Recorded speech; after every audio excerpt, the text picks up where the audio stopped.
I'd like to welcome you to Counterattack, the media, the war on women, and how to fight back.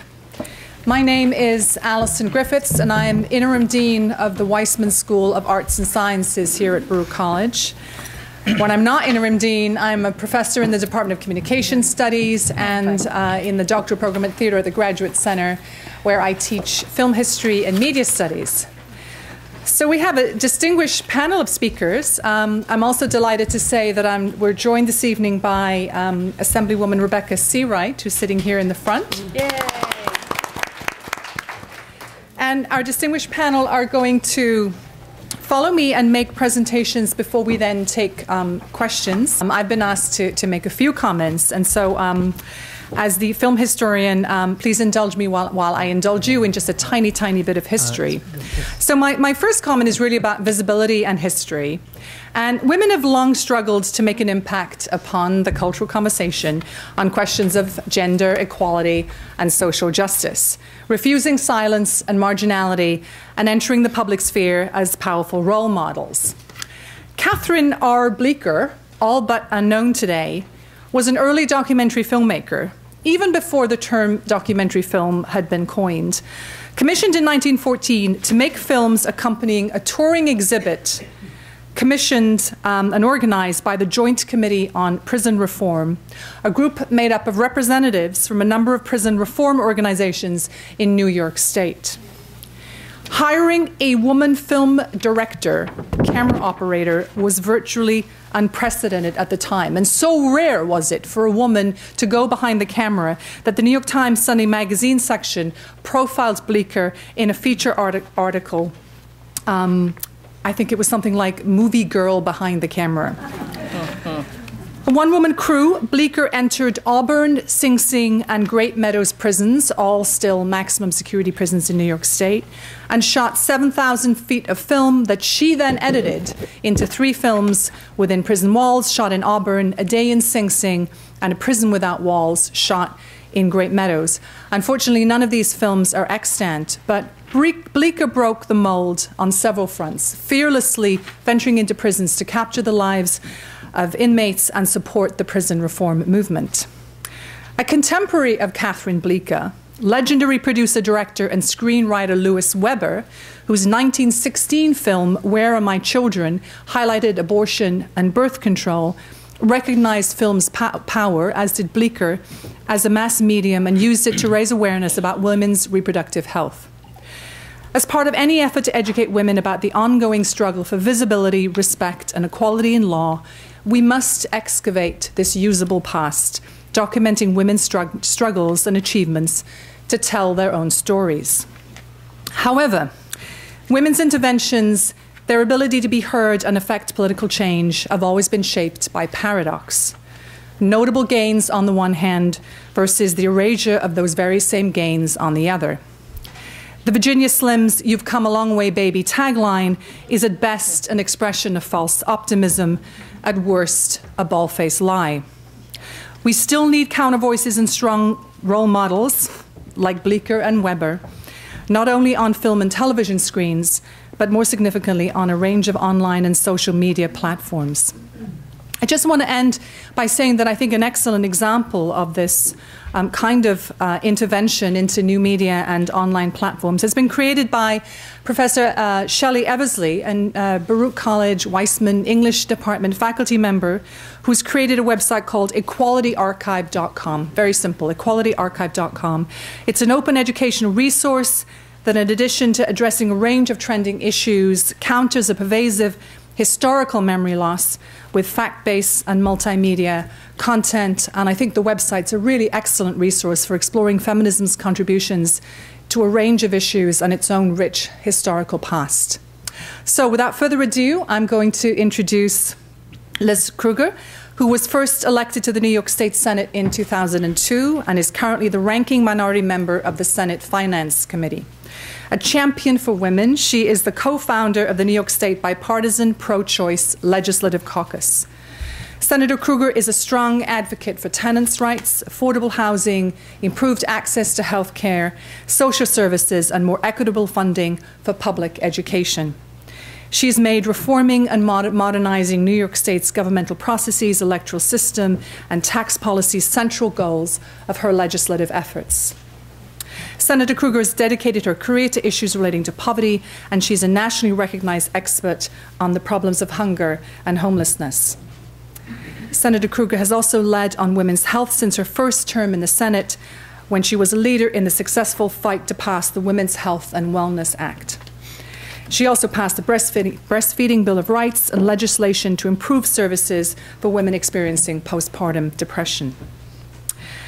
I will move down the table to our next panelist, who's Tanya Melich. Melich.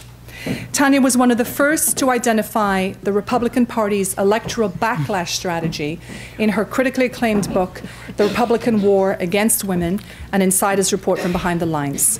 She was a leader in the modern women's political movement and is a nationally recognized authority on women and politics. She led the fledgling National Women's Education Fund, the mother of the women's political education movement, and the first organization to educate systematically women on how to gain political power. She was a co-founder of the National Women's Political Caucus and has received numerous awards for her contributions to the betterment of women. Seated next to her on her left is Feminista Jones, a mental health social worker, writer, and community activist. She is a blogger and author of the novel Push the Button. With a focus on women's health, she is currently the Love and Sex section editor at blogher.com and former sex columnist at ebony.com. She hosted a sex-positive feminist podcast on sex, race, and feminism. Feminista launched a global anti-street harassment campaign, #UOCasis, and a national movement of silence protesting police brutality. Hashtag NMOST14. Feminista is a mom, mentor, and an advocate for the homeless and people with psychiatric disabilities. Next to her is Ariel Chesler, who is an attorney, a working dad of 2 young daughters, and the son of groundbreaking feminist author and psychologist Phyllis Chesler. His writing on feminism, the children of same-sex couples, parenting, masculinity, and gender roles has appeared in various publications, including Time Magazine, The Huffington Post, The Good Men Project, Ravishly, Role Reboot, and Cavella. Katie Halper is a comic, writer, satirist, and filmmaker. She is a director of Living Liberally and a co-founder and member of the comedy ensemble Laughing Liberally. She's the host of Katie Halper Show on WBAI, which takes a humorous look at the news, politics, pop culture, and the arts. Tune in for segments like Excuse You, Right-Wing Erotica, that's a tongue twister, Family Values, and the 60-Second Rant. Katie graduated from the Dalton School, where she teaches history, and Wesleyan University, where she learned that labels are for jars. And we are not joined, unfortunately, tonight by Mickey Bloom, who had a family emergency, but I will quickly read her biography. She's a distinguished lecturer and director of Baruch College Survey Research. She's president-elect of the New York chapter of the American Association for Public Opinion Research. Bloom appears frequently on TV as a polling and election analyst, including as a regular panelist for WPIX News Close-Up on Sunday mornings. She was the New York One pollster for 13 years, and she's president of Bloom & Weprin, an independent public opinion firm. Before founding her own firm, Bloom was manager of polling and election operations at NBC News. And we do have her slides and material, even though she won't be joining us. So without further ado, I'd like to turn things over to the panel. But thank you. Thank you. Thank you. Good evening. Hi. I want to thank the Dean so much for her introduction to the set of issues we're looking forward to hearing more about, and also to thank Baruch College for opening up their beautiful facility to us to have this program, and just to highlight how much I enjoy having CUNY campuses in my district, because they're always so welcoming of outside groups who want to take advantage of some public space so that we can all continue to be educated, because I'm quite sure Baruch agrees with me that education isn't something that only happens when you're going to college and when you're aiming for a degree. But I'm very glad that they're here offering so many great programs to students. So, counterattack, the media, the war on women, and how to fight back. Why did I decide to host this event at this time? Mostly because my staff and I were ranting about how insane the things coming out of the mouths of people running for president of the United States has become. And I was like, how can that be? How can, regardless of party, although, okay, I am a Democrat, and all the really terrifying stuff happens to be coming out of the mouths of the guys in the other party and the woman running for president from the other party. But I kept saying, were they allowed to say this stuff 25 years ago? I don't think they were. Were people who actually run for president saying these things publicly in debates and getting away with it 25 years ago, 20 years ago, 15 years ago, 10 years ago? And I was thinking, well, maybe, you know, I forget how bad and scary it is. But no, I actually think somehow between the media covering it and the approach to be in its own bizarre way counterculture if you're a candidate for president of the GOP, that somehow attacking women, insulting women and men and their families by taking constant hits at us somehow has become not just acceptable, but a way to get more and more attention for your campaigns. And so I was so aggravated that I was having my rants, which if you work for me, you know I have at the office. And I have a bunch of staff here will confirm sometimes Liz just goes on rants. But then I decided maybe it was a rant that we could turn into a constructive dialogue with people smarter than me who could help me understand how did we get here and what are we going to do to get out of it. So again, just a few fascinating sentences from various candidates for president. Oh, there's so many. You know, Donald Trump almost every time he speaks, but I particularly liked the attacks on the Fox, not my favorite channel, by the way, Fox's reporter Megyn Kelly reporting, calling her a bimbo and accusing her of bleeding out of something, given her approach to questioning him in the presidential debate. Then we have Carly Fiorina, the woman candidate for president, who has pointed out that she thinks that that it is all propaganda, that there's a war on women. It's a baseless propaganda. It's mostly a lie. But she also doesn't necessarily support equal pay for women, which is also like, hello, where have you been your whole life? And then we, of course, have Jeb Bush, who doesn't know what the Paycheck Fairness Act is, so it's a little confusing why he would have been against it all this time. Then there's Ben Carson. I just don't know what to do with Ben Carson, because some people point out at one point in his life he seemed to be a very smart scientist, and now apparently he's gone insane. And he's comparing everything to slavery, anything at least having to do with women or health care or feminism. It's all worse than slavery.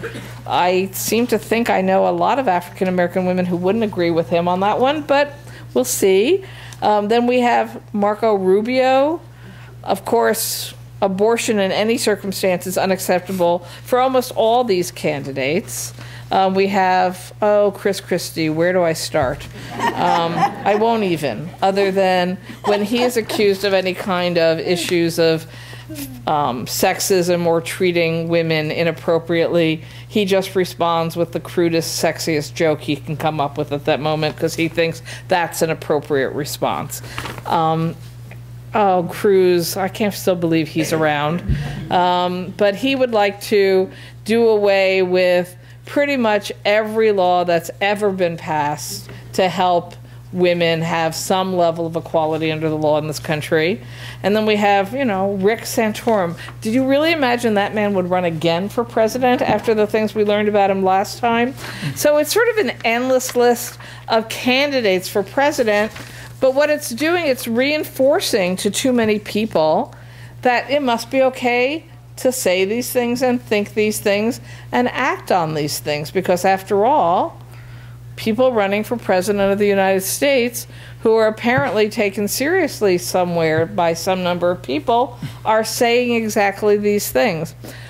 So I mostly just want to listen, because now that I shared a little bit of my rant with you, but when I was thinking about the discussion, it also struck me that there's so much negativity simply about the term feminist at this point in history, that I am delighted to have a panel of such strong feminists, as you will soon hear from. And I am sorry that Mickey Bloom had the family emergency. Her slides were on every person's chair, and we might go over them a little bit more, but it reinforces one of the things I was disturbed about. When you talk about equality and equal pay and equal treatment under laws, everybody goes, yes, that's what we want, that's what we believe in. When you shorthand it to the term feminist, somehow for a large number of the electorate, it takes on a negative connotation. And I think that's one of those games of good words being taken by the other side and corrupted. But I thought I would just read one quote before I moved us to our first speaker. It's from a book called We Should All Be Feminists by Chimamanda Ngozi Adichie, and I pronounced her name completely wrong. It's only that big. It's a pretty delightful little book. I would like to ask that we begin to dream about and plan for a different world, a fairer world, a world of happier men and happier women who are truer to themselves. And this is how to start. We must raise our daughters differently. We must also raise our sons differently, for we should all be feminists. And I think that's an important action message for all of us when we go out into the world tonight and when we wake up tomorrow, that we all are part of the giant set of villages and communities, and we wear more than one hat. And if we're helping younger men and younger women to understand the importance of feminism as a win for everybody, it may not be tomorrow, but we continue to move the clock the right direction in this country, when I fear that it somehow got stopped and pushed backwards a bit. So I'm going to ask, so even in the introductions you heard, we have, scholars, pollsters, comedians, because everybody needs to laugh when you're talking about the war on women.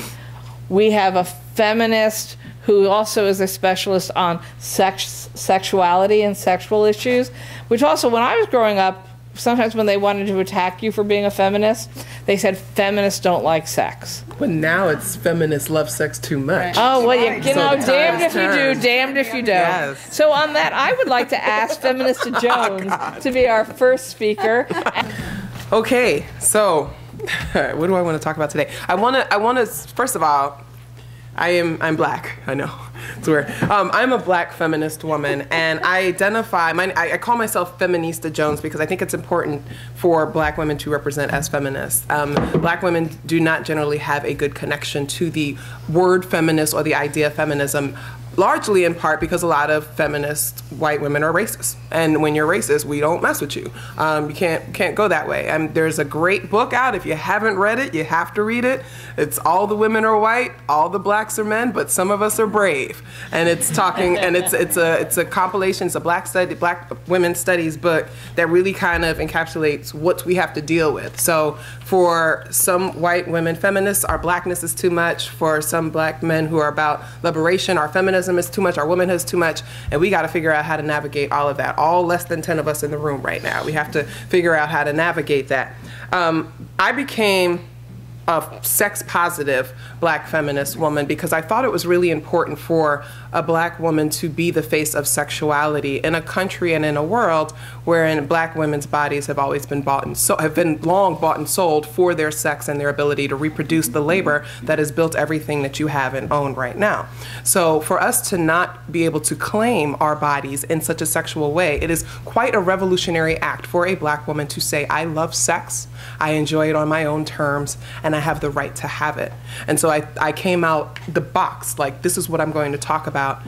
Also because within our country, a huge problem with sex trafficking affects a lot of black girls and women. Right now, there are 64,000 missing black girls and women in the United States, and many of them are being trafficked right below our noses. So I felt that was something important to represent at this particular time.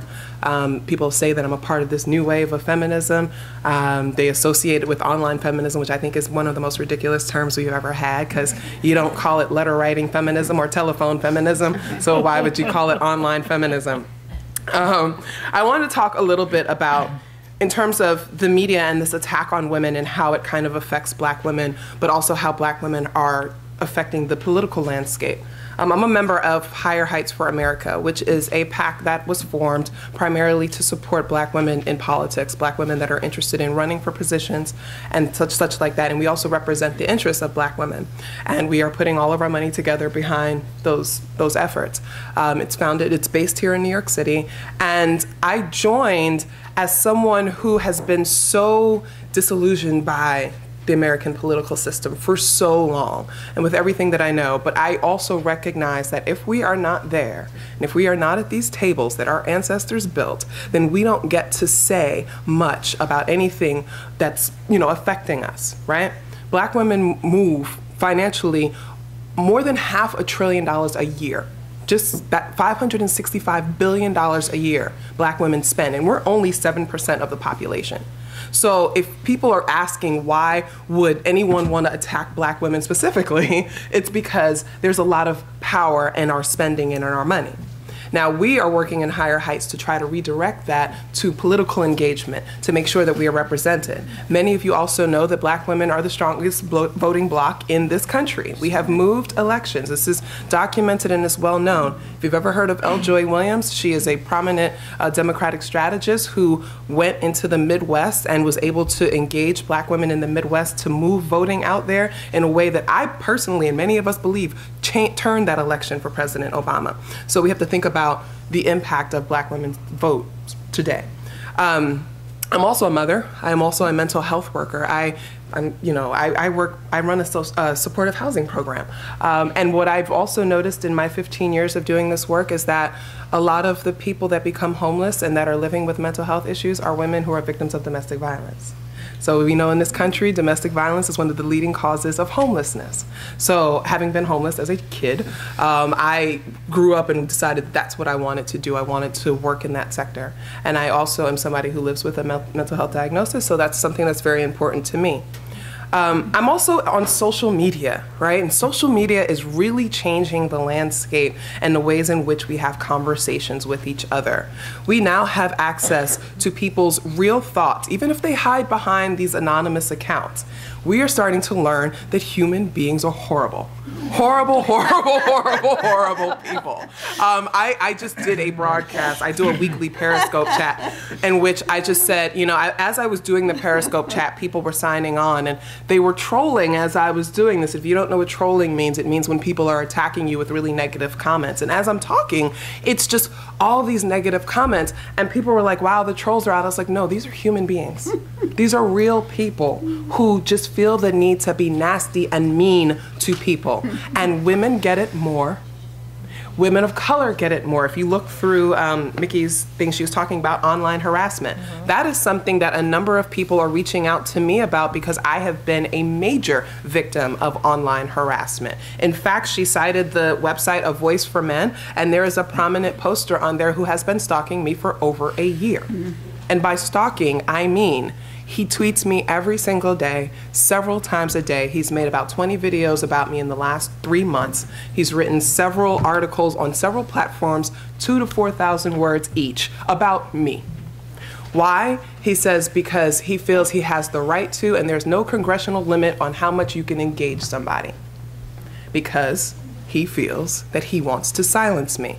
So like so many other women who use social media and these other platforms to push this message that feminism is for everyone, that it is vitally important. It has never been more important than it is right now. And we're talking global feminism. We're talking trans-inclusive feminism. We're talking about queer-inclusive feminism. We're talking about feminism that acknowledges, it approaches with an intersectional lens, right? Kimberly Crenshaw, we know this is 3 decades old. We know this already. This is the feminism that we're working with. And the more this is getting out into social media, the more young people are coming up now who hated feminism before but love it now because of people like me that they see, and they see that I'm saying these things that are relatable to them, the more the other side is like, wait a minute, what's going on? And when we look at the statistics to back it up, you've got like 10 million more women have gotten their bachelor's degrees in the last generation than men have. Why wouldn't you be scared of that, right? Because when a woman gets a bachelor's degree, she has more access to employment. And when she has more access to employment, what does that mean? She can make more money. And if she can make more money, what does that mean? She don't need your ass. So there you're gonna be very upset because all of the studies show that men benefit from marriage more than women do. So if we are getting the money and we are deciding, as in many other European countries and some Asian countries, that we don't want to get married, where does that leave them? There's nobody to cook. Nobody to take care of the kids, nobody to do all these things that they've been led to believe women are supposed to do, nor will they have such ready access to having and acquiring women, which is a token of masculinity and manhood in this country and around the world. So all of that kind of works together. So what they're doing now is they're going on social media, they're going on these platforms, and they are working very hard to silence people like me so that we don't leave a lasting impression on these younger women and take away their pool, basically. And so the attacks are violent. They are threats. I get death threats, I get rape threats, I get all of these almost every single day. Any platform I log on to, whether it's YouTube, my email, my personal blog, Twitter, Facebook, it doesn't matter. Some man is going to be threatening to kill me or to rape me. That's what it is. That's what it means to be a black feminist woman in 2015. And it doesn't stop me. It's hard because I've had to limit my public interactions. I've had some very sketchy things in public, and now I don't go without certain levels of security. I'm here with you, they're not gonna attack us here, but normally when I go to a rally or something, I bring somebody with me because there's been that many threats made to my life. They've exposed my son's school address and all these kinds of things. So what it means right now is that it's really volatile. You're really risking a lot to be an out feminist today. And I claim the word feminist, and I don't use the word womanist. A lot of people say that, and I don't have a problem with it. To me, it's pretty much the same. But I believe that I have every right to the word feminist as any other woman. And I don't believe in being othered, and I don't feel I need to be othered. And I believe that my voice matters. And so I'm here fighting alongside all of you to make sure that all women are accounted for. Just one thing I wanted to say finally, I recently worked with 2 of my friends and we organized what was called the Women's Freedom Conference. And it was a conference that featured women from 5 different continents. We had about 40 speakers, and it was completely digital and 100% online. And it was free. And it was accessible to anybody who had internet connection. And it ran for 12 straight hours. And we featured women, like I said, from 5 different continents about different things. And they were all women of color. And every main organizer was a woman of color. And it was important to do that for us because we wanted to show that women of color are out here actually working in the same efforts, but not getting the same attention and support. And then we're also taking more of the abuse and again, not getting the support that we need. And when Meryl Streep wore a shirt for her new movie that said, "I'd rather be a rebel than a slave," we were reminded again that many people just don't get it. We wish we had the option to. So that's what I'm thinking about, and that's kind of the part of the work that I'm doing, and why I just wanted to kind of contextualize why people come, particularly at women of color. We dominate Twitter, we do. Like, I mean, and they know that, and that's why they don't stop our trolls, because they need the traffic, and they know that the trolls target us more than anybody. So that's why they don't protect us, and that's why they let it go. But we dominate that. Everything that you read in the newspaper is probably coming from one of our timelines. They take what we say, and they run with it, and they're making news stories. We make the news now. And that's important to note. So We just want to be heard. Thank you. Thank you. Sort of domestic violence on a much larger scale.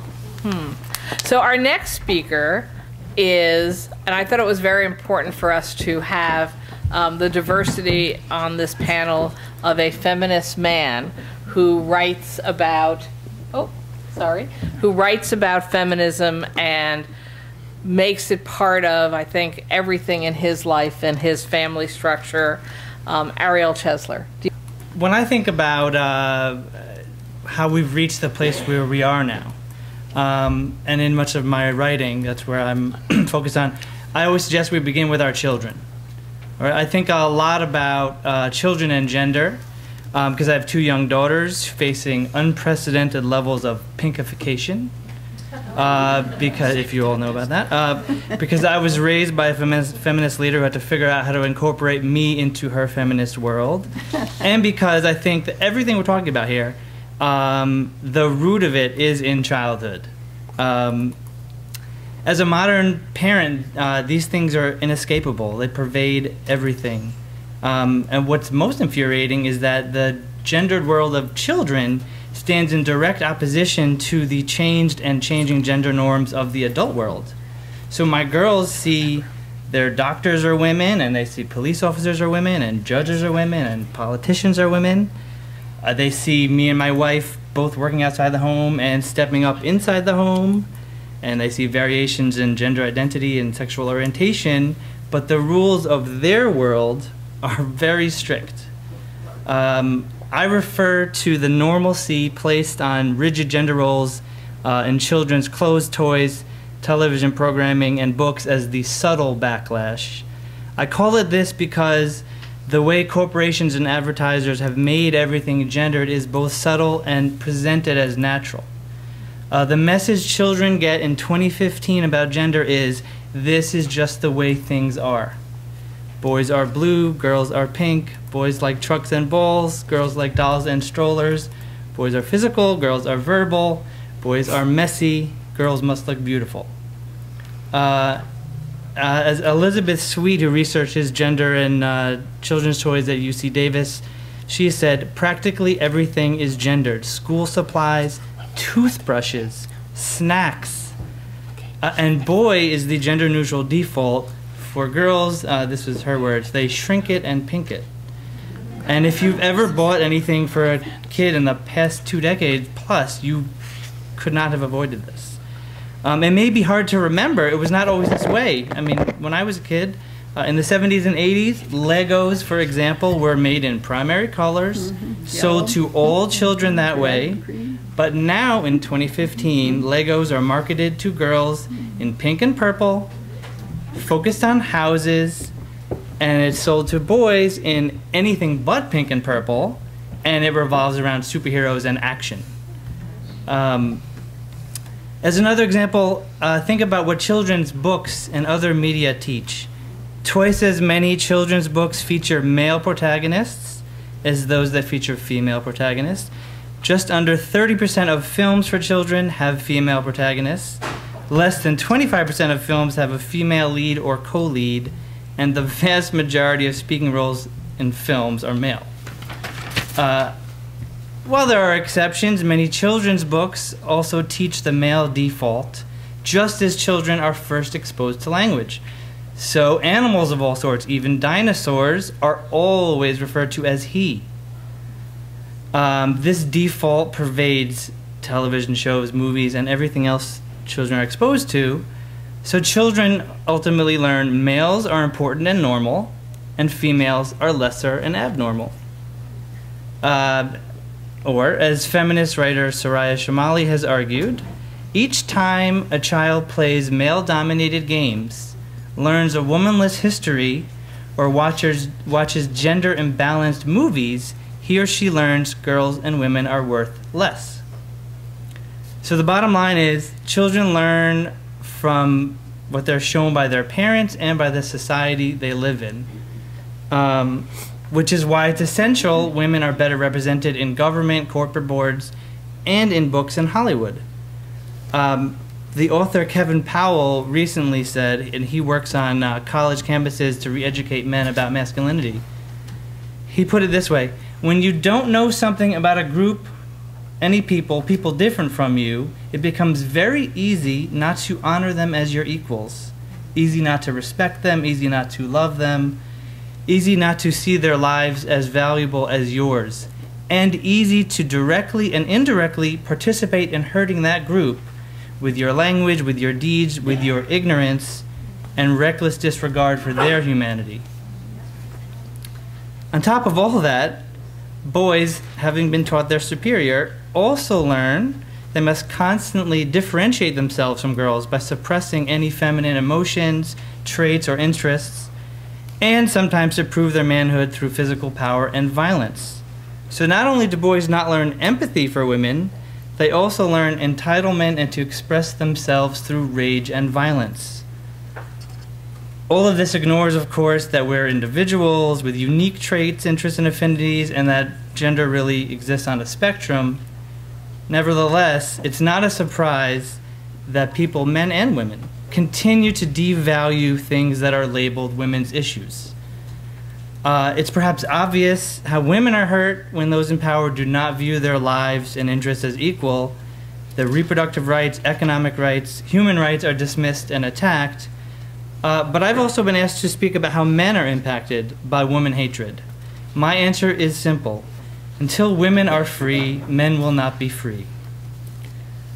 This is because the flip side of misogyny is toxic masculinity. This is the masculinity that tells men to man up and prove themselves with violence or rigid gender roles. Men are directly harmed by values that limit their ability to be their whole selves, denying them the right to be fully human. This leaves some men only with violence and anger, which is often directed at women. And we see the consequences of this in the deadly mass shootings, but also in other forms of violence like street and workplace harassment and the rape and sexual assault epidemic on and off the college campus. Policies and culture based on woman hatred also hurt men in the workplace, in the wallet, and at home. As Scott Beeson, author of the Working Dad's Survival Guide, has noted, the current generation of fathers works as hard as prior generations and aspires to career success. He's also tripled the time he spends caring for children and does twice the housework compared to fathers of a generation ago. And many dads now struggle with work-life balance. In other words, dads today want to have it all. But they can't because workplace and government policies have not caught up with this reality. And let's not forget the many single dads, gay dads, and the increasing number of stay-at-home dads who do not fit into traditional ideas about masculinity. Unfortunately, societal expectations are that men prioritize breadwinning after having children, while women are expected to prioritize their families. But these expectations do not account for what might work for each individual family, or the fact that in nearly 30% of heterosexual American marriages where both spouses work, the woman out-earns her husband. In fact, many women are still forced to opt out of their careers to care for their children because of economic realities. This not only hurts those women economically, but their husbands and family as well. Think of it this way: when my wife is limited, I'm limited. And when only the birth parent can take paid leave, we are forced to follow traditional gender roles. And yet, we're stuck with a system that doesn't come close to recognizing these realities. Sorry, it just lost my place. And it doesn't it doesn't support dads who are embracing new roles. As Hillary Clinton has stressed, the issues of paid leave, equal pay, access to child care, and paid sick days are not women's issues, but family issues. Both men and women want to bond with their newborns, to take their children to the doctor, to attend children's special events, and we all want affordable child care and equal pay in the workplace so both spouses can be free to make real choices about their careers without the burden of child care looming over them. As was discussed at length in a perfectly timed New York Times op-ed yesterday entitled Men's Lib, men are being hurt also because although the old economy and the old model of masculinity are obsolete, rigid ideas about gender prevent them from considering careers in what are traditionally feminine fields, such as nursing and education. And the op-ed notes that instead of considering those career options, some men, especially the men with the bleakest economic prospects, are retreating into what some scholars have labeled hypermasculinity in the hopes of boosting their low status. These same rigid ideas also prevent men from marrying women who are more educated and more successful than them.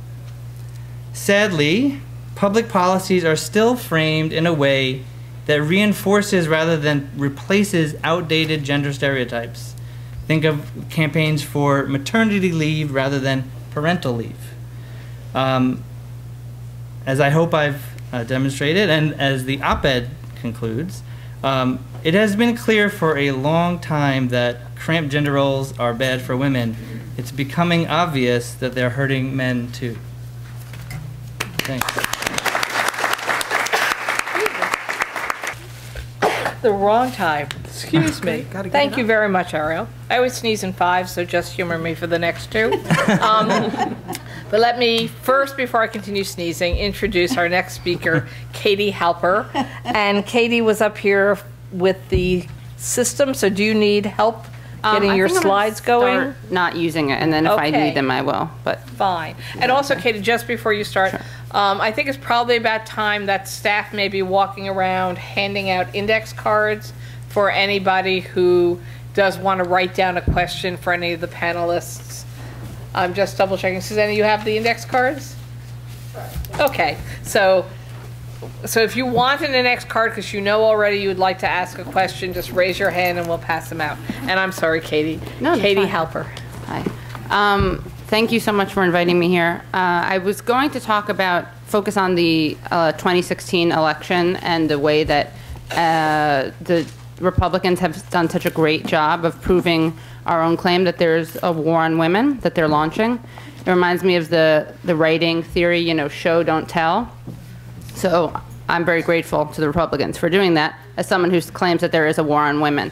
And I should also say that as a comedian, it's a little bit hard because I have to admit that I do love having people like Donald Trump in the race. But I am willing to give up people like that for the greater good because that's the kind of feminist I am. Also, I want to also thank Feminista Jones for bringing up intersectionality, which is something that I think is extremely important. I don't know how many people here actually do know what it is, but I have a feeling that it's not as much of a household term as we'd like it to be. Do you want to, I can talk about it, or do you want to revisit it? I don't want to, It's fine. Okay. It was a term coined by Kimberly Crenshaw, which was rooted in this idea that when we are talking about womanhood, we need to consider other aspects of a woman's identity, including her race and her class and her sexual orientation and her, just all these kinds of things, her abilities, disabilities, and those things that inform her experience as a woman. Thanks. And it's really interesting because I didn't know this until recently, but she actually developed it because she's a law professor, and she developed it during a legal case.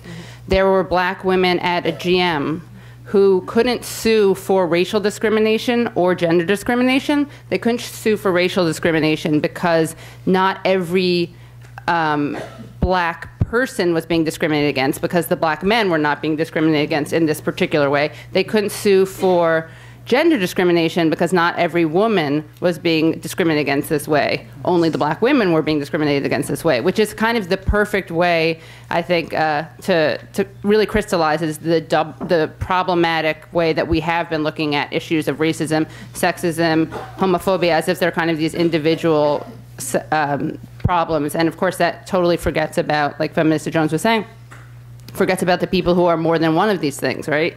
You may not just be a person of color, you may not just be poor, you may not just be LGBT, right? You may be all of these things. I was just talking to a filmmaker the other day, Yoruba Richin, who made a documentary called The New Black, which is about yeah, it's great. It's about marriage equality and the fight for marriage equality in Maryland within the black community and largely in the black religious community. And she talks about how when Prop 8, it was kind of triggered by her experience with Prop 8, and when Prop 8 happened, a lot of people were blaming, pitting against each other, black people and LGBT people, as if they were these two mutually exclusive groups. And she was like, well, what about me? Because she's a lesbian. She's like, what about me? I mean, I exist. And she felt like she'd been totally left out and eclipsed from the debate. So I just think that's really important. I'm someone who doesn't personally think that you're a feminist if you're a woman and you just believe in equal pay. That's self-interest and having a brain. I think that being a feminist requires more of an engagement in lots of issues. Again, I'm someone who really, I embrace a much more intersectional definition. So if you don't connect it to other areas of struggle, I don't think it's certainly not the type of feminism that I identify with. And in terms of, let me see if this thing works. Do I just press, I feel like, okay. Oh, but it's not there. Oh, okay, great. Oh, wait, here comes our AV person. Oh, great. I just thought I would give a little sneak preview into, thank you. Thanks so much.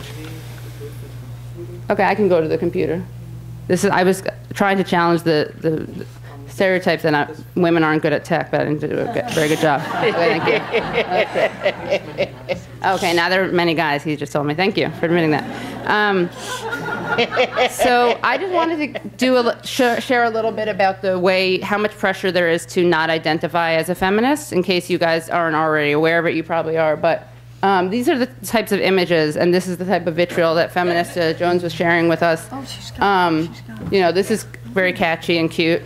Gets right to the point. Feminazi, you know that term? Yep. Okay. Bring You Hate since 1968. Kind of a random date, but fine. Apostrophe, though. The apostrophe in feminazis, it's supposed to be plural. Right. Exactly, yeah. That is good. Well said. They're always. I know, it's the best. I'll take screenshots. I don't have levels of harassment anywhere near yours, but I will take screenshots of my trolls online because they're always misspelling things. They're always writing your as you know, R-E instead of with the apostrophe instead of just the R. Then this is great. This is our dear Pat Robertson. Feminism encourages women to leave their husbands, kill their children, practice witchcraft, destroy capitalism, and become lesbians. I wish. Feminists are stupid, throw rocks at them. That does have quite a nice poetry to it, you have to admit. That's a really great way to recruit, right? Very nuanced. Okay, then this lovely guy. Feminism was established to allow unattractive women easier access to the mainstream. I can't even go there with him because it's like shooting fish in a barrel to talk about his attractiveness, so I'm not going to. And then there's this thing called feminism phobia, or I'm not a feminist but, which is something we hear a lot. And it's so important to think about when we look at statistics how much of this is framed in the actual question and how important semantics are. So by the way, when I was a little kid, I was a feminist. I was raised by feminist parents, and I remember I would watch, for some reason I was really into musicals. I didn't really like cartoons, and my mom's friend asked me when I was 5 if I had a boyfriend. I was like, yeah, Gordon McRae, who was curly in Oklahoma, who had already died of like alcohol poisoning by that point, but I didn't know, luckily, or else I would have been devastated. But I remember watching like Seven Brides for Seven Brothers or Grease, the musical, the movie version, and I was like, that's prejudice against women. And then I learned the term sexist, and that was a lot more efficient. And it's funny too, because I just remember as a kid, in terms of intersectionality, I remember thinking that like all women were not racist and not homophobic, and all gay people were not racist and not sexist, and all black people were not sexist and not homophobic. And I remember growing up and realizing that that wasn't true, that it's very complicated, and being totally devastated. Anyway, so these are just some quotes from people that shows you how kind of confused they are about feminism. I'm not a feminist, but I do believe in the strength of women. Okay, that's Katy Perry. Carrie Underwood, I wouldn't go so far to say I'm a feminist. That can come off as a negative connotation. That's a little weird syntactically. But I am a strong female. Madonna, I'm not a feminist, I'm a humanist. Okay, so then there's the idea that you can't be a feminist and a humanist, which is a little absurd. I won't go through all of these, but as you'll see, there are lots of women who don't like the label, and then sometimes they'll actually go back and embrace it. And there are two main reasons, Feminista Jones spoke to one of them, that women aren't crazy, or no, just everyone actually, not just women. People don't want to embrace the feminist label. One is a really serious one that is so important, and that's why it's so great that Feminista Jones is doing the work that she's doing, because as you said, it's been historically, like most movements that aren't explicitly about racial equality, it's been a white bourgeois movement historically, right? So it is kind of a self-fulfilling prophecy, though, right? That's why it's also great that there are people like Bell Hooks who totally wear the label of feminist, because every time a woman who is not part of this white bourgeois, what we think of as the traditional face of feminism, identifies as a feminist, the movement becomes that much more, hopefully, inclusive. At least in terms of the ownership of it and the language and the discourse. Of course, we have to make sure that the movements are as inclusive as we want to be, or want them to be. But that's not something I can do, right? I can't go up to a feminist of color and like pat the person on the back, be like, no, it's all cool. You call yourself a feminist. Like that would be, as we would call it, problematic, to say the least. But the other thing that I think happens, and this is something I think I can speak about more in terms of kind of advising people, is that there is this phenomenon where women really are afraid to fulfill the stereotypes of the feminist being angry, the feminist being unattractive. And again, it is a self-fulfilling prophecy, because the more people refuse to identify as feminist, the more fringe it looks. But the other thing that is important is that this happens, sorry, I couldn't believe Susan Sarandon didn't want to call herself a feminist. I was so upset. Oh, that's me being whatever. Okay, this happens all the time, that feminism is ending, right? We're always warned that it's ending. So is feminism dead? Just remember that when people talk about it, that it's constantly always dying, and we've performed CPR on it a bunch of times. And I just want to say two more things really briefly. One is that in terms of humor, I wasn't planning on talking about this, but as a comedian, there's lots of discussion about women being funny or not being funny. I went to a talk at the Paley Center, and it was all about women writing in late night TV, and I couldn't believe it. This woman stood up, and she was like, well, I guess women are funny, but look at the men on TV. The people on TV, they're all men, so what does that say? Which you would never say that about other things. Like, you would never say that about racial representation, right? You wouldn't say, oh, so white people are clearly better at whatever it is they're overrepresented in. You realize that there's, like, structural access issues, right? And I read this study that looks at men and women, straight men and straight women, and what they look for in partners when they're dating. And both straight men and straight women say that they like a partner with a sense of humor. And for women, that means someone who makes them laugh.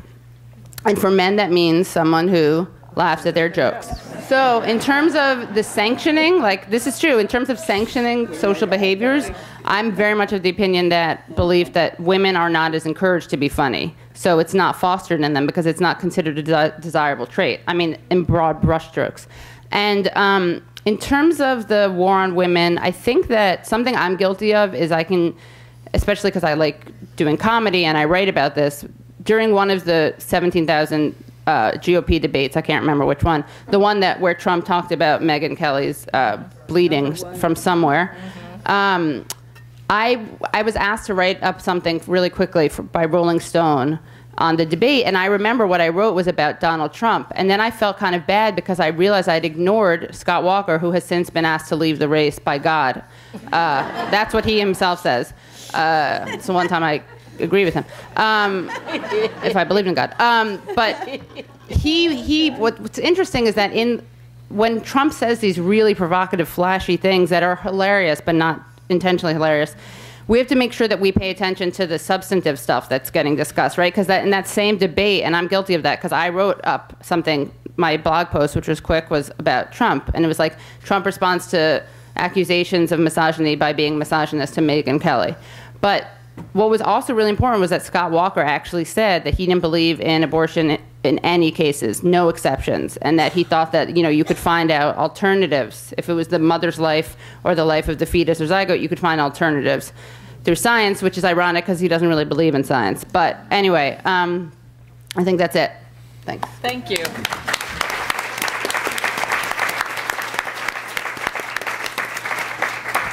Thank you very much, Katie. The thing about humor and that you don't see as many women in writing for late night or perhaps as comedians. So I think they just don't get our sense of humor part of it. Oh, also. that's a big thing, yeah. Because I've been in the New York State Senate for, it'll be 14 years in February. And I once, not that long ago, in June, I did this comedy skit, for the, and trust me, nobody would pay me to do comedy, but to do a comedy skit as part of the press corps sort of spoof on us. And what was amazing to me was every single senator came charging up to me afterwards and said, "We didn't know you were funny. We had no idea." And I'm thinking, I actually think I'm pretty funny, and they just don't get it. So that could be another panel for you. Or when often men say that women have no sense of humor or feminists have no sense of humor, it's because we don't think a joke is funny, and it's not because of it being PC or not. It's just not funny. Right. So they pretend it's because we have no sense of humor. And the other thing is that we make jokes about men and they can't handle it. Right. Honestly, I got over 100 death threats about a penis joke that I made on my blog, for over 4 years, literally. So they just can't handle some of the jokes we might make. Right. It was a funny blog, too. It was just some of my best comedy writing, and they just wanted me dead. So I don't know whether Tanya Melich wants to sort of present after all these comedic and not so funny discussions, but I purposely left her to be the last panelist to speak because I think she will also put it in a different perspective for all of us in the context of many decades of work that she's been doing and writing. So hand it over to you, Tanya. Okay, I think the first thing is that the senator talked about how she decided to put this panel together. I can't imagine there isn't anybody in this room that is confounded by watching the Republicans, and particularly Fiorina and Carson and New Yorker Trump. Don't forget, he's a New Yorker, and for those of you who don't come from New York, I originally came from the West and came to New York to graduate school and married a man from the Bronx and never left. So I am a New Yorker, but I also grew up in the desert. I grew up in a different part of the world. And we all know that New Yorkers are admired and people are suspicious of us. So this Trump phenomena is something very different. I have been involved in politics for 50 years. I started out as a Republican. I became a feminist. I worked to try to change my party. I couldn't do it. I left the damn party. They deserved it. A lot of the colleagues that I worked with many years ago, we are all either Democrats or we are independents, but we can't believe what we have been watching. And I would say that as a political scientist and someone who has watched this phenomena, that Donald Trump is a little bit like Huey Long, if any of you know who Huey Long was. We have a long tradition of having these kinds of characters. And I am not a scholar about colonial times, but I suspect that we could find an equivalent Donald Trump. The difference is, and the things that Feminista were saying, is that everything is bigger and repeated. We have 24/7 information. We have the kinds of things that she is talking about. If you were working in campaigns, say in '96, let's just go back that far, it's a different time. I was very active in the Kerry campaign. Even then, that's 2004. That isn't so long ago. By the time we got to Obama's stage, we're talking about 2008 now, we were into a different world. And I thought that Feminista's comment about how many mean people we're learning are out there, they've always been there, but they never were able to let everybody know how mean they were. And also, there's the other side. There are a lot of people who are using the net to do wonderful, wonderful things. So we are in the middle of a revolution. We are in a demographic revolution. America is changing. People of color are dominating in the voting structures. The point that Feminista made about black women, I have the data here. If we have time, we can talk about it. The most powerful voting force in the country are black women, and the data is overwhelming. As far as Ariel's concerned, I share his perceptions on the culture, but having lived through another time when I raised my son and daughter, it's not that different, and I think it's better.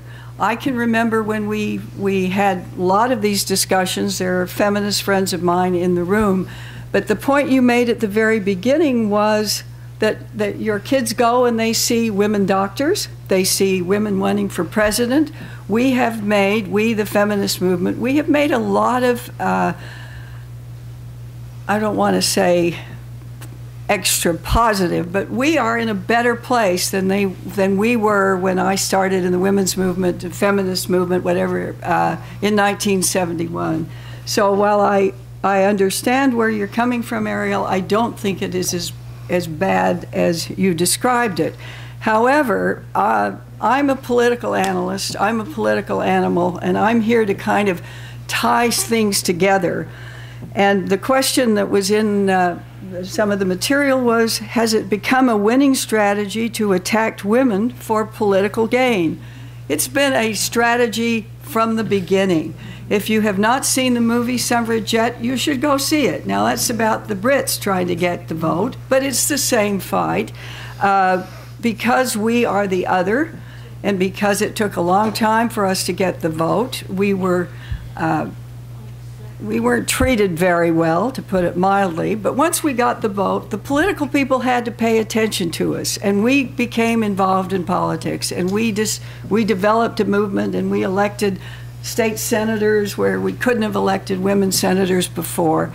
However, there is something that is very sick that is shown in the Republican fight, and that's the backlash strategy.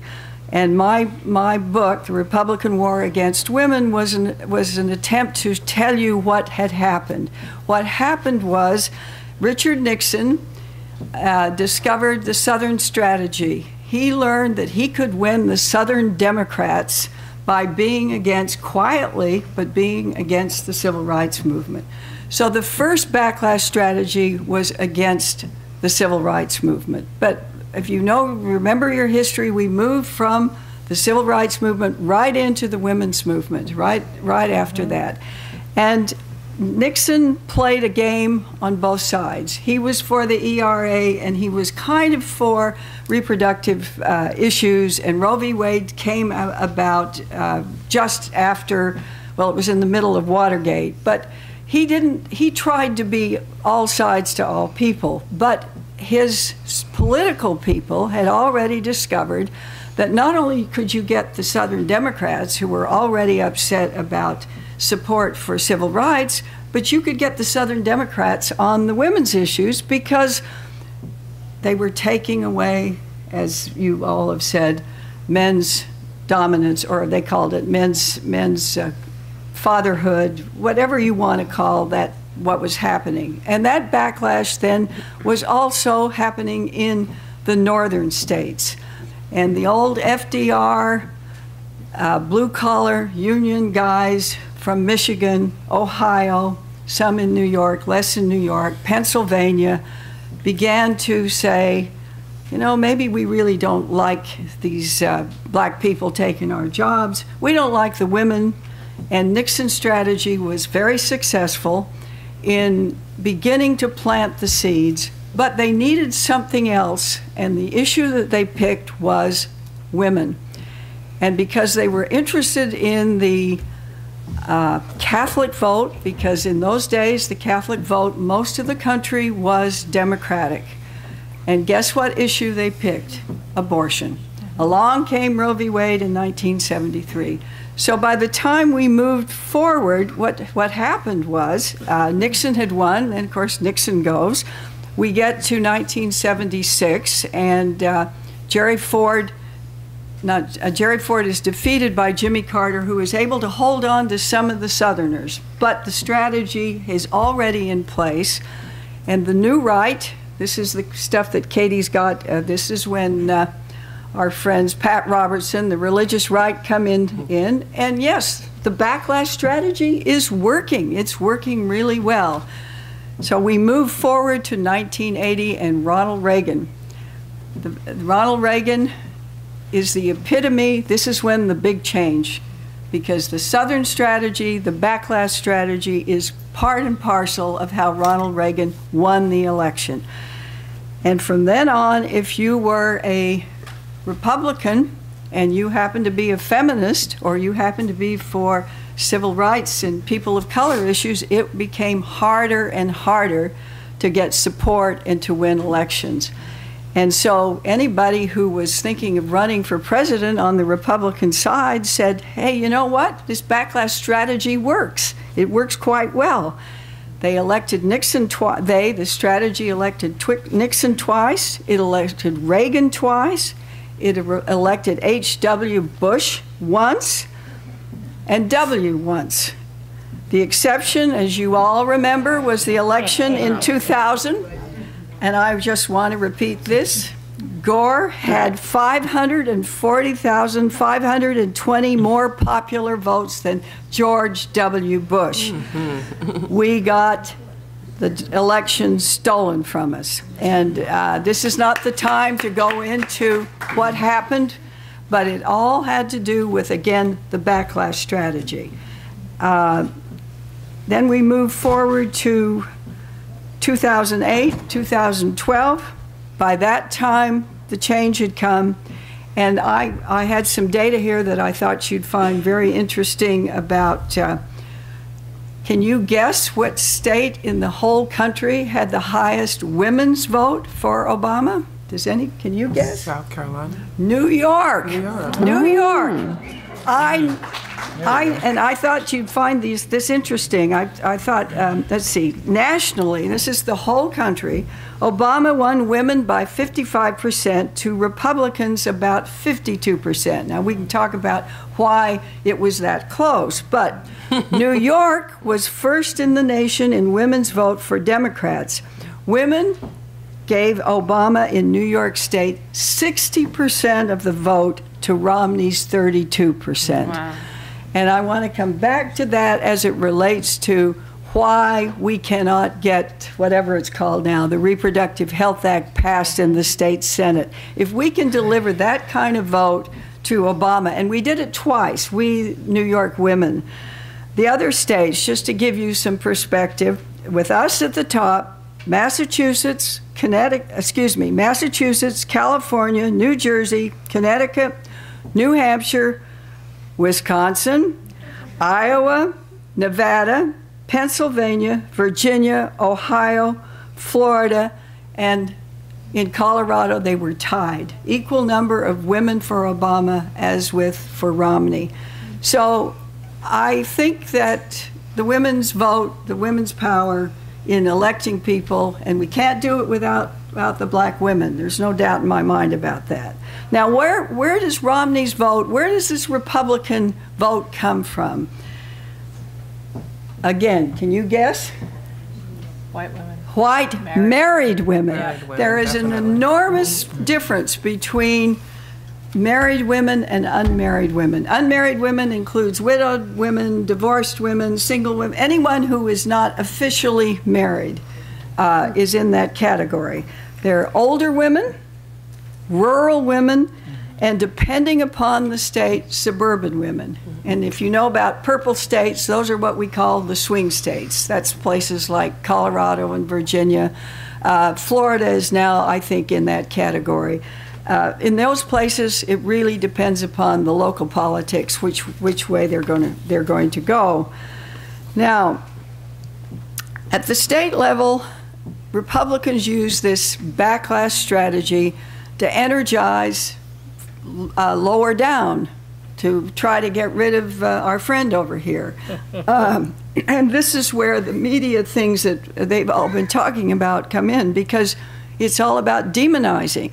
Now, what has happened with this present Republican nomination fight is it's out of control. And you see that. And the person who's led it, of course, is Trump. And the media, and this is mainstream media, cable media, they're caught. You may have executives who can't stand Trump, but I think the figure for the first Republican debate was 24 million. They broke a record. Fox had never had, except this, maybe it was over the Super Bowl, but it was big. So here you are, you don't particularly care for Trump, but my God, think what you're doing if you're a television executive.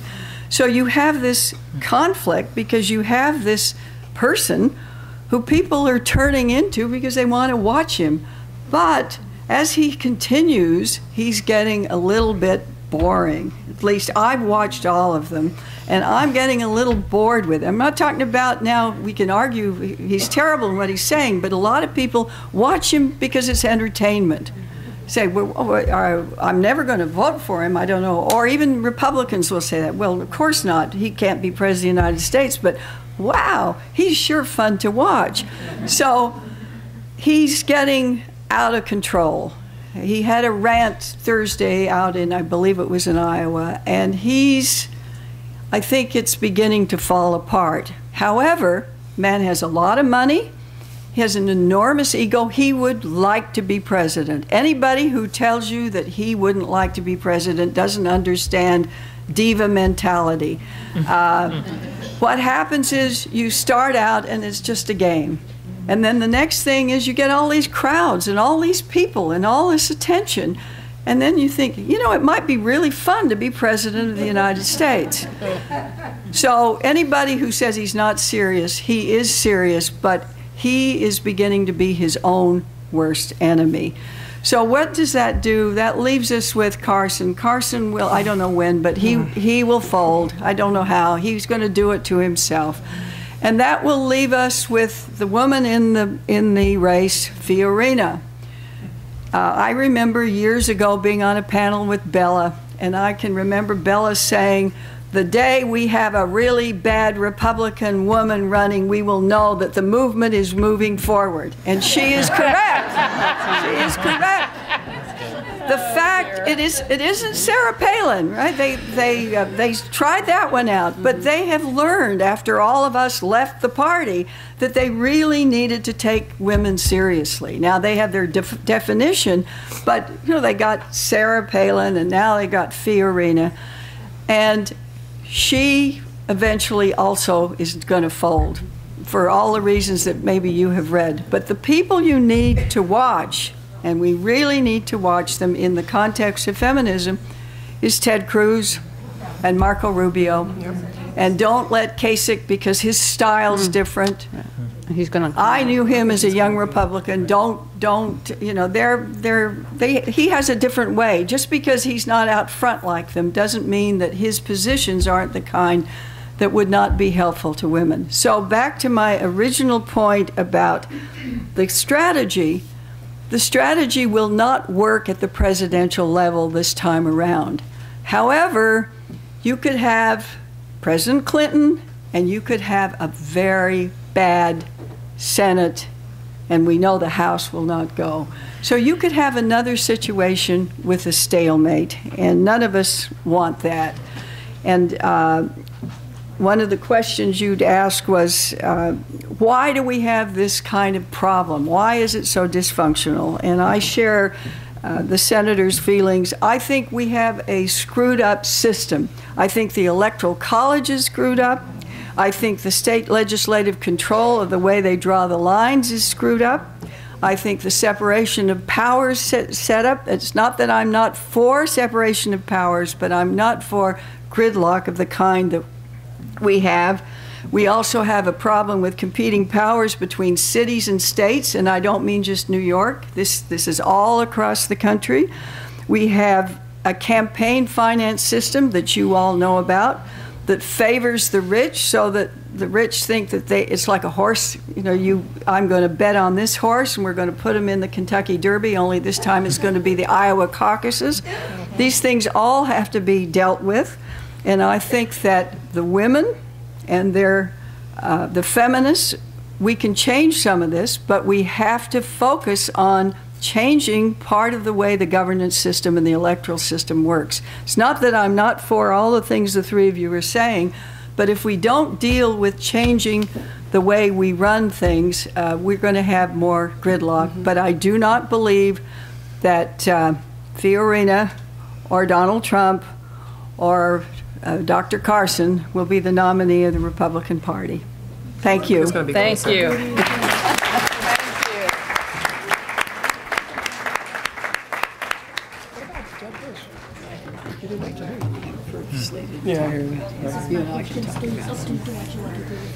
Okay. Mm-hmm. Great. Well, first off, I want to thank all four of the panelists for giving us, thank you, yes. Big hand. They gave us an incredible diversity of issues to think about and come from different places. And that's what I was hoping, that we would have.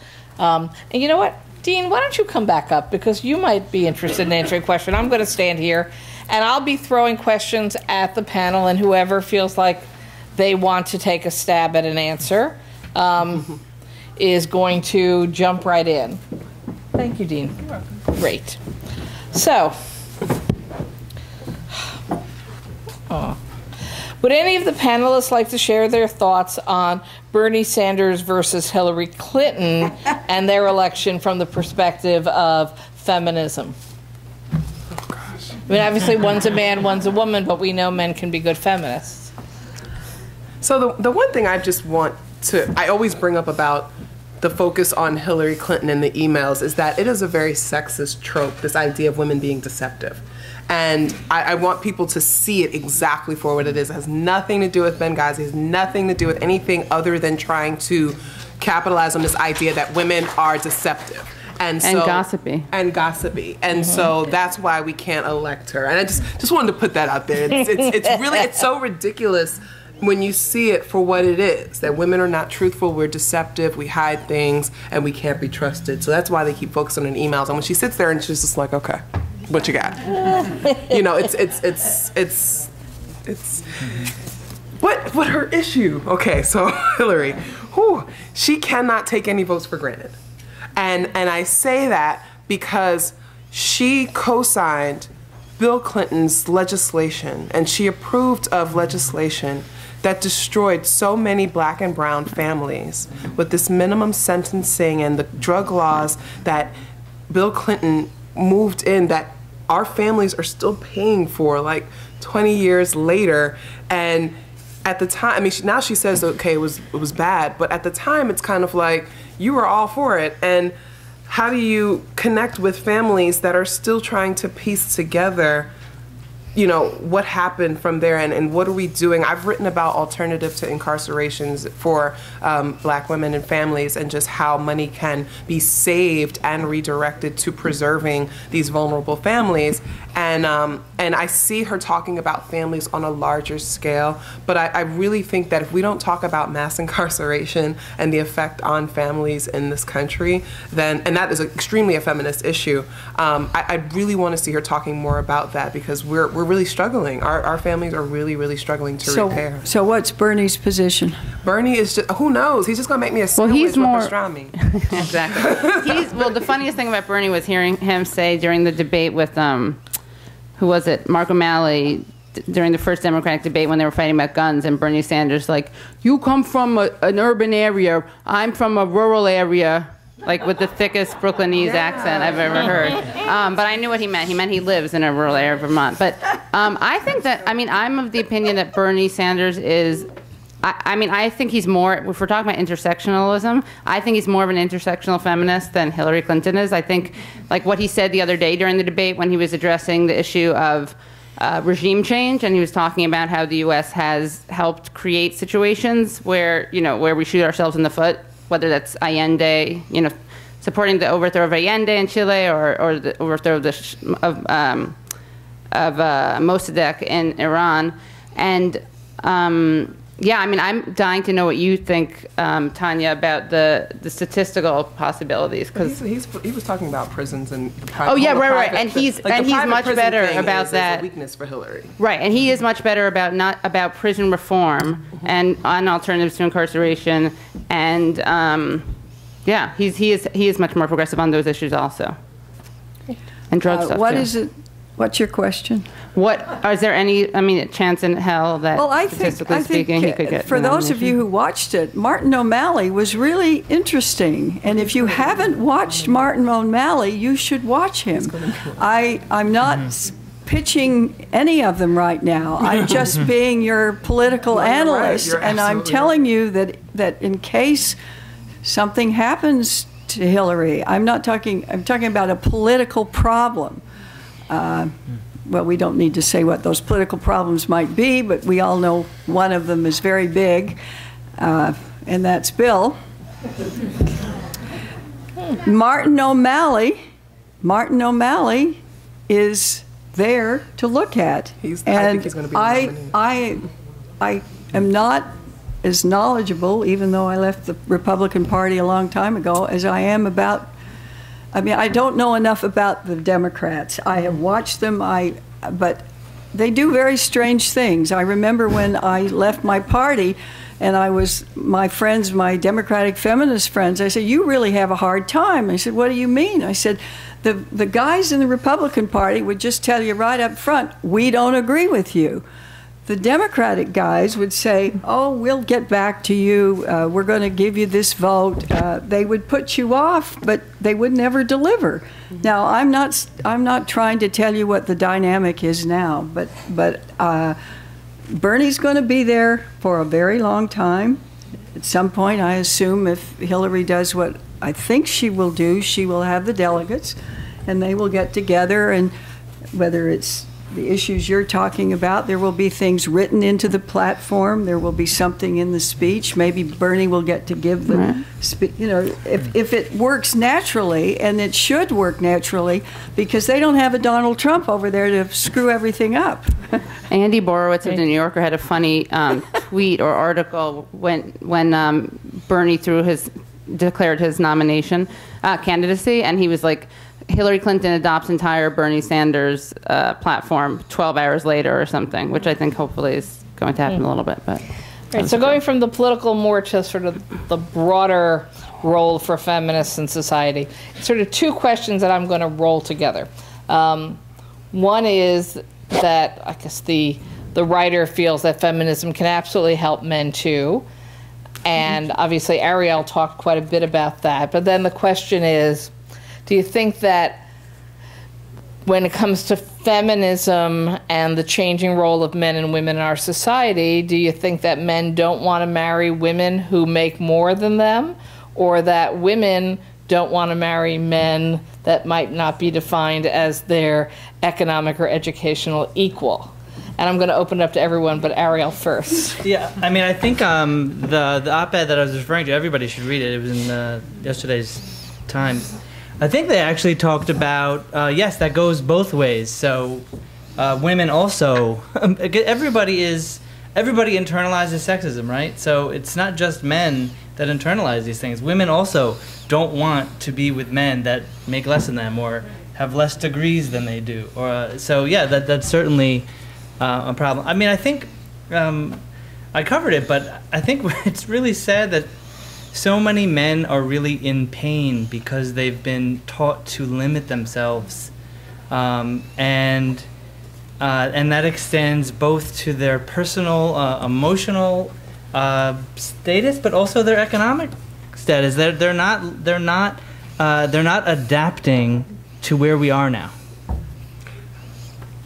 I can approach this as the person who's been writing about love and relationships for several years now from a feminist perspective. There's actually been studies that have shown a really, really ridiculous thing, that men are comfortable with women being smarter than them and making more money if the women are not as attractive as their ideals.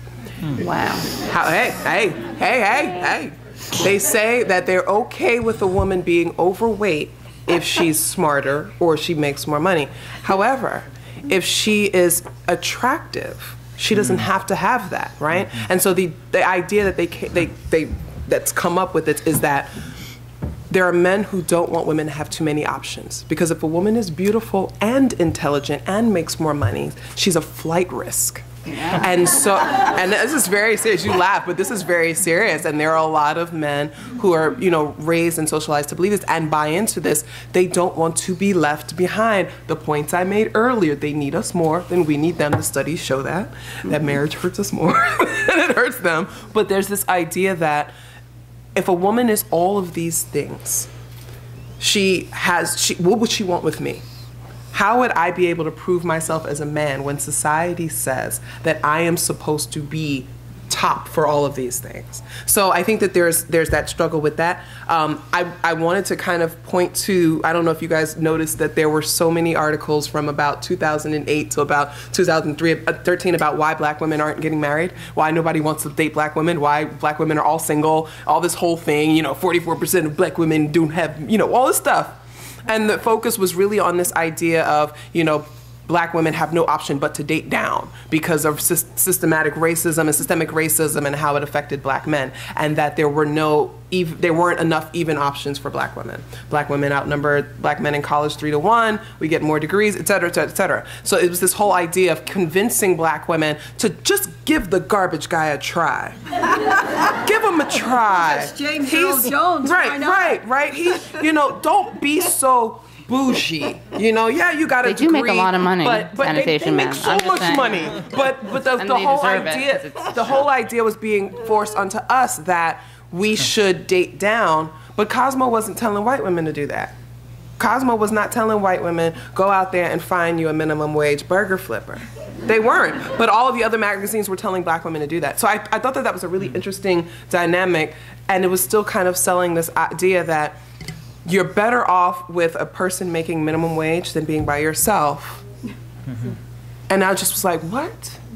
Like, what about the love? So we find more pressure to do that, and I don't particularly, I mean, in college, I didn't notice that the girls that were there to get their MRS degree were getting the same pressure to settle. You know, I thought that was really interesting. I don't know. Yes. I think I would just add that certainly based on my experience in the classroom and talking to college-age students, that I think there's an incredible fluidity with gender affiliations, and a sense that for men there's actually something kind of I don't know, kind of generates a certain sense of relief, I think, in the classroom at being able to sort of have these roles be less fixed and to kind of assume, you know, a kind of feminist point of view. Now, this could be very much bounded by the fact that it's a classroom, but I really think that, you know, based on the New York Magazine Sex on Campus special issue, I mean, what's striking is that there's a real resistance against labeling. And I think that we could now say that the third wave feminism has become a kind of relentless egocentrism, right? It's all about me now. So me wanting my career, wanting to hold off my family, doing it on my terms, and men saying, okay, well, that's okay with me. So, and men then saying, well, that's what I want too. So I think there's you know, there's some sense that there's a conversation, and that men are kind of okay with these roles being perhaps kind of performed in some sense in the classroom. But I have a kind of sense of optimism, I think, that certainly the generation that I'm seeing in the classroom are willing to engage and sort of dig into some of these kind of binaries and say, you know what, that's kind of not how I'm living it and I'm experiencing it. That's a bit of an optimistic read, but there you have it. I wonder how much of that do you think is connected to the idea that maybe when I graduate, I won't have as much pressure to jump into the workforce because everybody's struggling economically, and I can just go home to mom and dad, so I don't have to rush into marriage, and this idea of that? Well, certainly, as the Times reported, I mean, people, especially women, are now living at home far longer than they ever used to, and that again gives you a freedom to kind of try out, because if you're not that economically in need to kind of be dependent, so I think that could be a factor too. So there's three different sort of cards with, I think, all coming at the same angle but asking specific things. So I'll just sort of try to centralize them. One, for all the presenters, do you think that when we talk about women's rights, we really ought to be talking about human rights and or gender rights? So are we too limiting in the way we're labeling ourselves or everyone in the discussion? Should there be a special role for lesbian feminists? And given gender roles controlling men and women, what about the transgender movement? Do you think it reinforces gender stereotypes or actually opens up the topic? Apparently, I was not aware of this, but there was recently 150 girls who refused to use the locker room with a transgender woman, I guess at some school somewhere. Should sex matter or gender matter more? And how do you think all these different terms we use for ourselves and even for our movement as feminists impact, perhaps positively or negatively, how this all gets translated by the bigger world? I know it's a lot of things rolled into one, but I was trying to get a lot of people's questions into one question. I think that the political process, broadly defined, and I mean broadly, I'm talking mainly about the presidential, the issues that you all describe because of the federalist system we have get fought out first in the states, and that some states on those issues will move and some will move in a backlash direction, and we're going to see all of that played out. We've seen that. I think the gay movement is probably the most impressive of how quickly it moved, but it moved through states.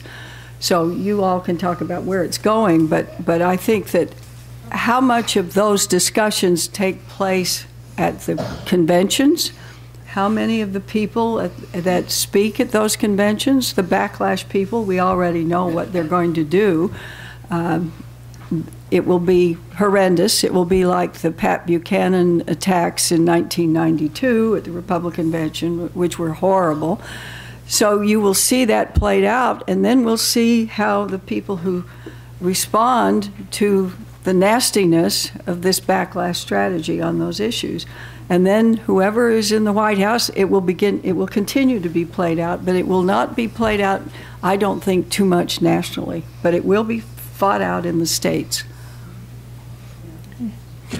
I'm a queer feminist, and for the issue of somebody raised the question about being a lesbian feminist. I'm pansexual. I'm not a lesbian, but again, if we don't include all women in this, what are we doing this for? And somebody said the question about whether it's supposed to be about women's rights or gender rights or things like that. So when I think about, the people who, like when we say Black Lives Matter and then people respond all lives matter, what you're doing is you're diluting the point. You're ignoring the fact that the reason that somebody has to say Black Lives Matter is because Black lives have not mattered for the same time. So when we say that this is about women's rights and it's not just about human rights, it's because women's rights have not mattered. So we have to put the focus on it. That's why we call it feminism and not humanism. It's to remind you that women are second, third, 18th class citizens, and that we have to keep pushing that issue. So I think that that's important. But I think that in all the work that we are doing, you have to remember all of the women who have been excluded over time, who are now included, and what those women had to do to fight to be included into this women's movement, to even be acknowledged as women. And so you're starting with women of color, you're starting with immigrant women, queer women. All these women have had to fight to even be considered women. So when you look at trans women and their fight to be included into the feminist movement, it's falling along that same process. And I think having been ignored by the larger LGBT community, even though the T was there, they're now starting to get the recognition that they deserve, and they're speaking up. And the more of us connect, I know Laverne, I know Janet, I know, I've worked with a bunch of people. Our keynote for the Women's Freedom Conference was a trans woman. I think that it's important because trans women are being slaughtered right now in our country. They are literally being slaughtered for existing. So, especially trans women of color. Trans women of color, right, are being slaughtered simply for waking up. So if our feminism, yes, and there's, it's we have to harness the power of including all women into this movement and and pushing it for the sex gender thing, I don't even get into that binary, because there are people that are way more smarter than that. And when we try to say, oh, well, the sex is biology and gender is social, there are people who are trans who will say, no, that's not true. And they will give a different definition. So I allow people to identify themselves. And I don't get stuck in those binaries, because I know so many people who are agender and who are non-binary folks. So we have to just harness the power that we have for people that are supporting this movement. In terms of the feminist versus humanist thing, I think what you said about the Black Lives Matter is totally spot on, because it's, you know, once we don't have sexism, then we don't have to worry about talking about feminism or women's issues, right? It's kind of like, reminds me of when Justice Sotomayor responded to, I think it was an affirmative action, a terrible affirmative action decision from the Supreme Court, and was basically like, you don't get rid of racism by pretending it doesn't exist. Mm-hmm. You don't get rid of sexism by pretending it doesn't exist and being like, whatever, the gender blind instead of colorblind. So yeah, and I think they're not mutually exclusive. Just like what people who say Black Lives Matter are not saying that white lives don't matter, but there's just clear, like a specificity, historical and current specificity, which is why we do have to say Black Lives Matter as opposed to all lives matter. So, thank you. So, even though I didn't get to all the questions and answers, I just want to highlight a couple of things as we roll into the action steps that we think people might be able to take coming out of tonight. And there are materials that were in the front when you came in, and there's probably more out there now.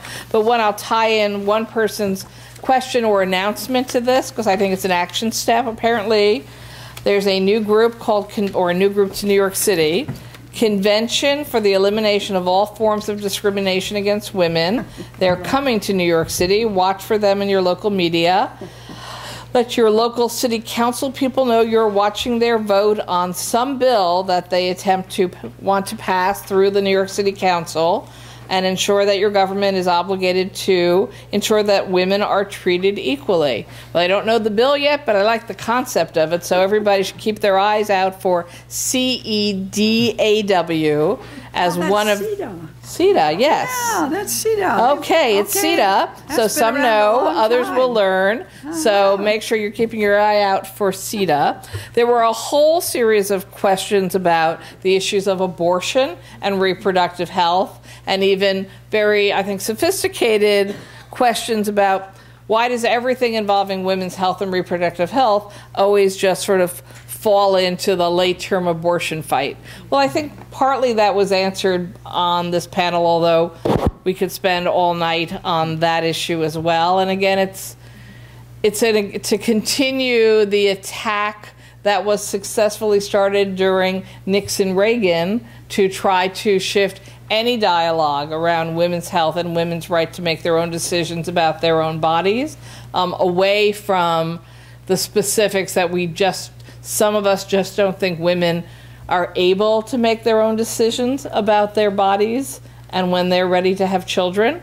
And it all gets labeled into the late-term abortion fight, or for me, when I watch these presidential candidates, they can't even allow abortion under situations of rape and incest. That's right. Right? That's their life of the mother. Right. So it's, they've gotten crazy, but it just means we have to continue to fight because, as Tanya pointed out, we live in the state of New York. A lot of us think we're a great progressive state. And then some of us go to the New York State Senate for half of our year. And we come back and tell you, no, not so much progressive. And New York State cannot successfully pass a reproductive health law that puts into statute that we actually have the right to abortion under Roe v. Wade. We don't have that legal right in New York State. We have the first bill that ever passed recognizing that abortion should not be in the criminal code, but we do not have any language in our health statutes that we have the right to make our own decisions with our doctors over our reproductive health. So there are many red states in this country that have much better laws on abortion than the blue state of New York, and we can't get that bill passed because I do not have one Republican Senate colleague who will say he will vote for that bill. He or she will vote for that bill. So there's some materials out front from our friends at NARAL about how we can get the message across about reproductive rights.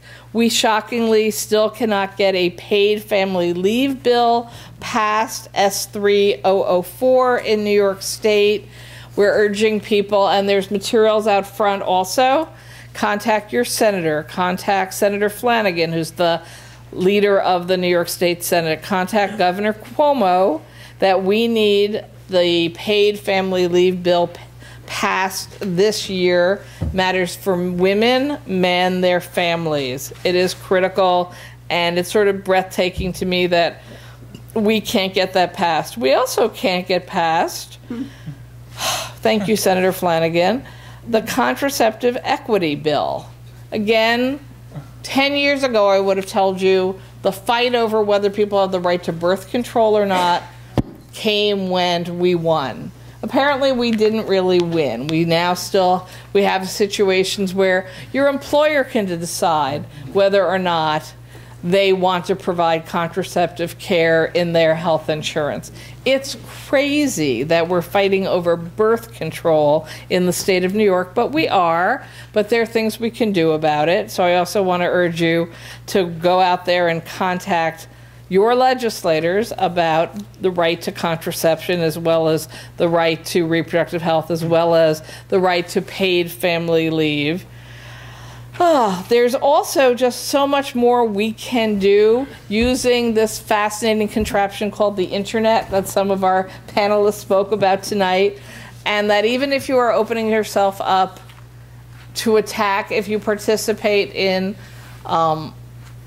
politics, public opinion, speaking out on the internet, it's an amazing way to reach out to huge numbers of people. And while Feminista talked about all the really ugly, bad people out there, try telling the NRA what you really think. I'll share my hate mail with your hate mail. Man, I try to might be the same people, by the way. But there's also an incredible way to communicate with young people in particular that we might not have ever realized that we could effectively reach out to. So there are some really tremendous ways to communicate with people, with your elected official, but also with other people just by telling your own stories, writing letters to the editor of your newspaper, blogs, sharing your own personal experiences. There's these two fabulous gender and equity, I guess, apps that I'll mention quickly.